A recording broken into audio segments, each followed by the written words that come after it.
तो भाई साहब आज फिर मैं आपको किसानों की चर्चा सुनाने वाला हूँ। बहुत ज़बरदस्त चर्चा है और ये भी ग्रुप के अंदर है, जो कि हमारा किसान भाई किसान परिवार ग्रुप है, उस ग्रुप के अंदर ये चर्चा है।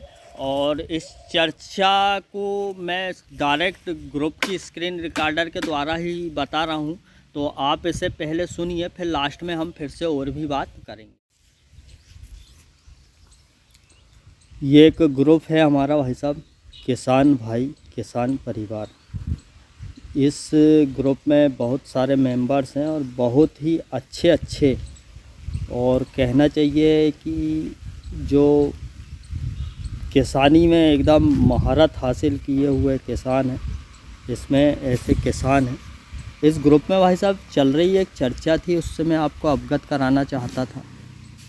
यहाँ पे विनीत राजपूत जी जो हैं, इन्होंने एक क्वेश्चन किया था कि गर्मी के सीज़न में गहरी जुताई पर सभी किसान भाई अपने अपने अनुभव शेयर करें। इसके फ़ायदे और नुकसान क्या हो सकते हैं, और कृपया सभी अपने स्वयं के ही अनुभव शेयर करें। इधर उधर की सुनी बातें ना करें। जो भी बातें करें हम उन बातों से निर्णय तक पहुंच सकें। और कोई अच्छा विषय अगर इस ग्रुप पर चल रहा हो तो बीच में कोई भी अन्य पोस्ट ना करें। तो भाई साहब इस पर फिर उत्तर हमारे गुरुजी गया प्रसाद जी ने दिया है कि खरपतवार के बीज नीचे चले आते हैं गहरी जुताई से। खेत में पहली फसल में लगे कीड़े के एडल्ट नीचे चले आते हैं। ज़मीन की जल धारण क्षमता बढ़ती है। लगने वाली फसल की जड़ें गहराई तक जाएगी, जिससे फसल का सर्वांगीण विकास होगा। आगे की जुताई में डीजल खर्च में कमी आएगी। बोनी पूर्व ज़मीन भुरभुरी बनेगी। ज़मीन की अदला बदली होगी। फसल का उठाव अच्छा होगा, मतलब मिट्टी की अदला बदली होगी, फसल का उठाव अच्छा होगा। वर्तमान में लागत बढ़ेगी। आने वाली फसल भी वो लागत, जो लागत बढ़ रही है गहरी जुताई से, वो आने वाली फसल में कवर हो जाएगी। मक्का जैसे फसल के लिए नुकसानदायक हो सकती है गहरी जुताई, जिसमें पिलाऊ वाली ज़मीन है वो।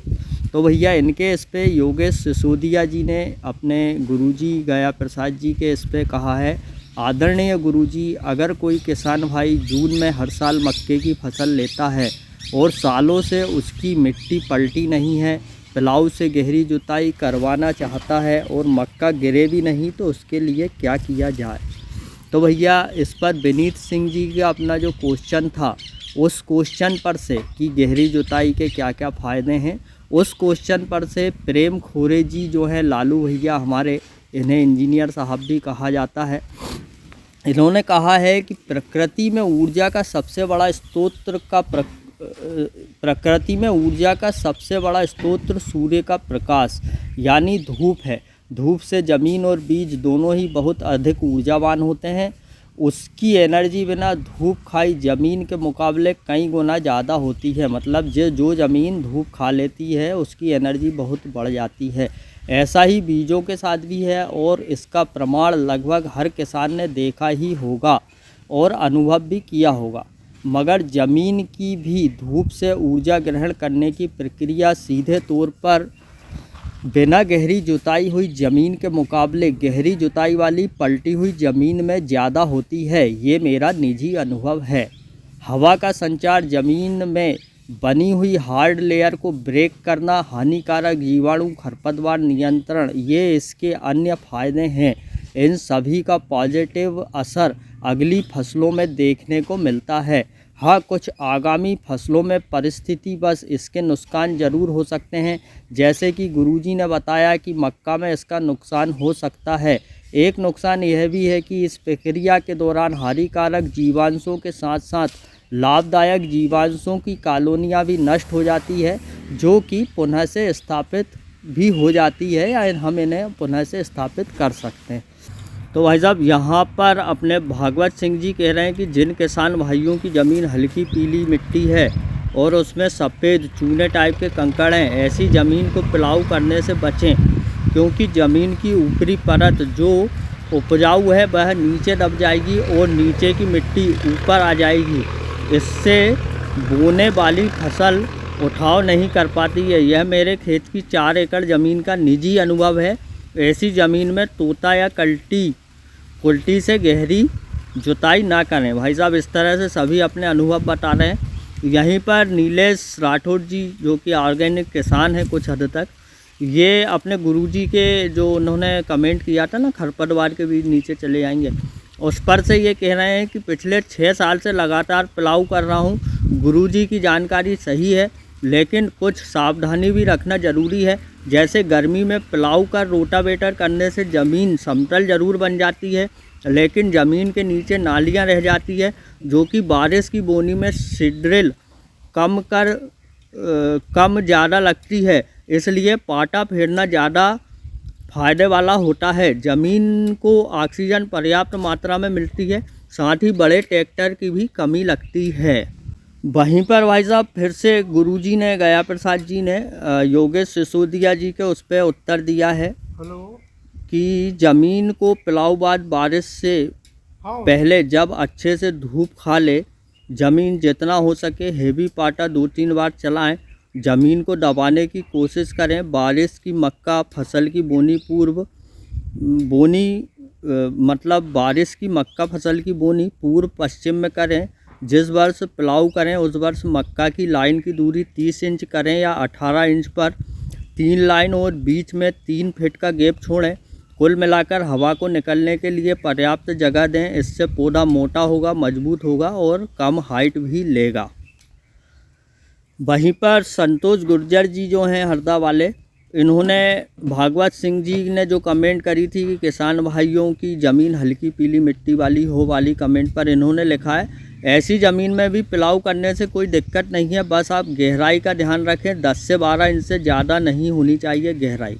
यहाँ पे गुरुजी ने अपने खेत की फ़ोटो दिखाई है जिसमें इन्होंने गहरी जुताई करी है वो वाली। उसके बाद में गुरुजी ने कहा है कम गहराई की हल्की ज़मीन में मैंने बखरनी करी है। यहाँ पे भाई साहब आप देख सकते हैं कि जॉन डियर कंपनी वाले जो हैं वो सेटिंग बता रहे हैं प्लाऊ की। जब भी सेट करना है तो पहला राउंड जब हम लगाते हैं तो सीधा चलता है, राइट। तो उस टाइम किसी प्लाऊ की सेटिंग नहीं करनी है। जब फर्स्ट लाइन खींचते हैं ना तो तब कोई सेटिंग नहीं करनी है। पहला खाली चला लो।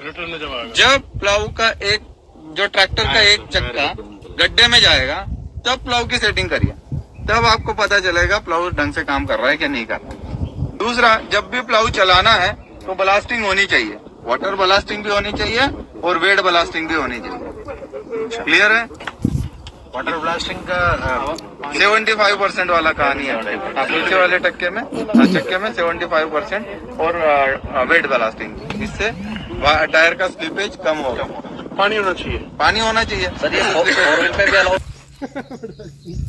तो ये भाई साहब, ये आशीष वर्मा जी ने ये वीडियो डाली थी।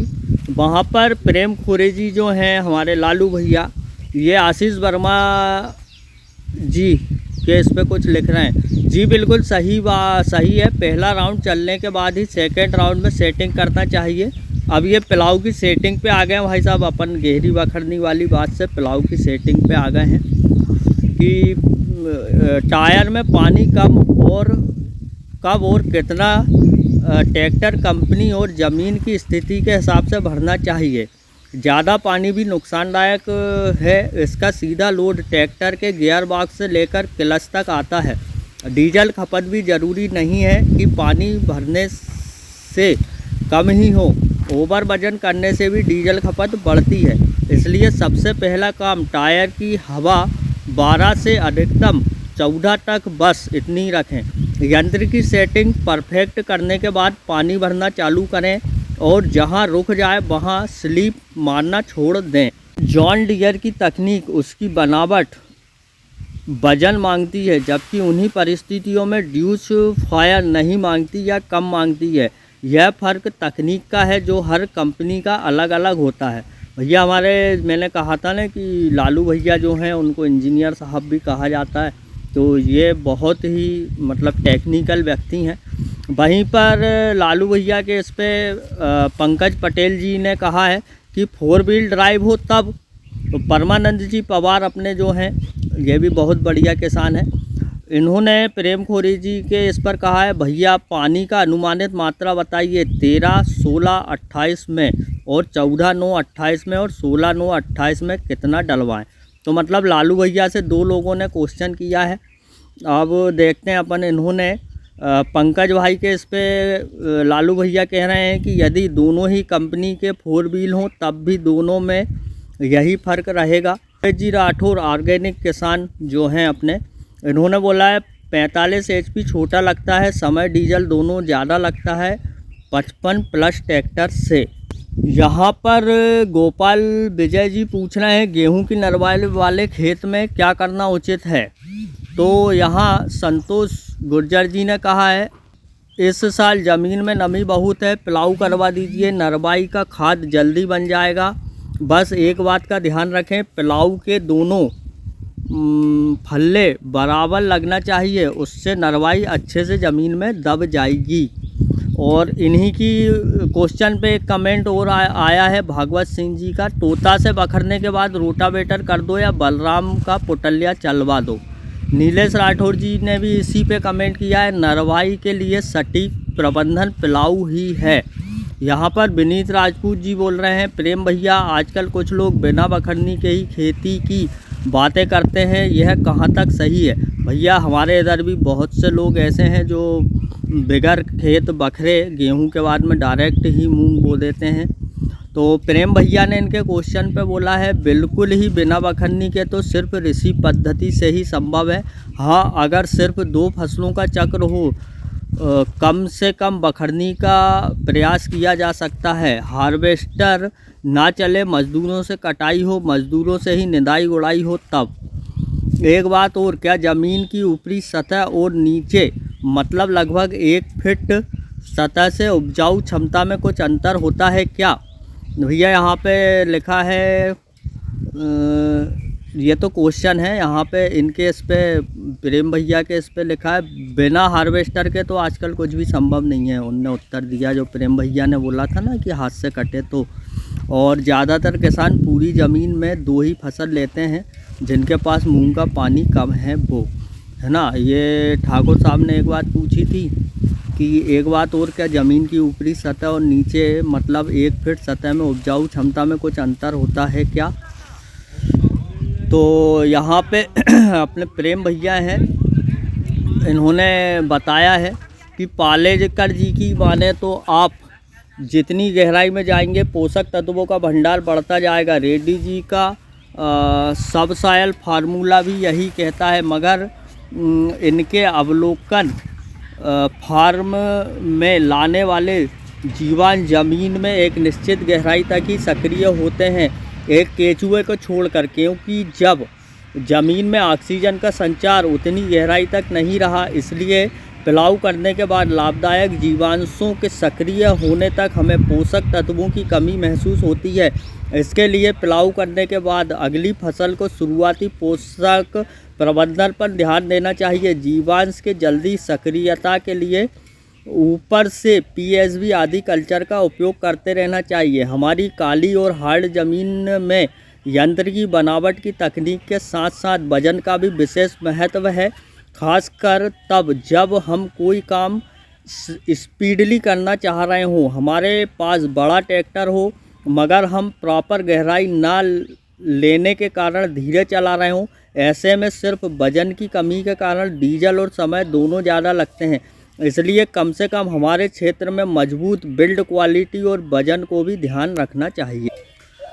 और यहाँ पर विनीत राजपूत जी ने प्रेम भैया को धन्यवाद कहा है। एक बात और, जो लोग सिर्फ MSG देख रहे हों वो भी अपना अनुभव बताएं। क्या आप लोगों ने कभी पिलाऊ या गहरी जुताई नहीं की? आप सभी के विचार ग्रुप में ज़रूरी हैं। यहाँ पे क्योंकि दोनों ही उपयोग किए हैं और कर रहा हूँ। यहाँ पर नरम रबर गुट्टी घिस जाएगी, MRF। भैया ये तो बहुत बड़ी चर्चा है, काम की बात मैंने आपको बता ही दी है। अब वो टायर और रबड़ की गुट्टियों पे आ गए हैं कि कौन से टायर अच्छे हैं कौन से बुरे हैं। तो ये था हमारा किसान भाई किसान ग्रुप की चर्चा नंबर 2, जो कि गहरी जुताई पर से थी।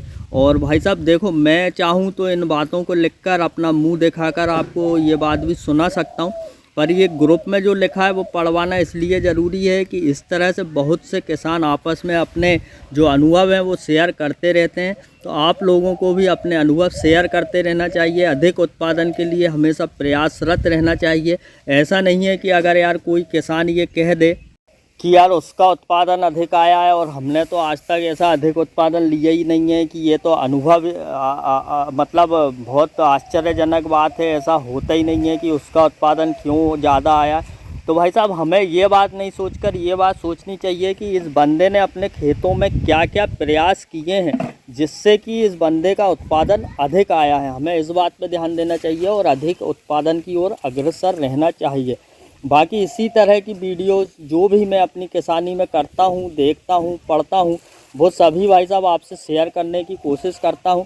वो सिर्फ इसीलिए कि हम सभी किसान एकजुट हो सकें, एक दूसरे की मदद कर सकें, बस इतना सही है। बाकी वीडियो अच्छी लगे तो शेयर करना आज्ञा चाहूँगा। जय राम जी की।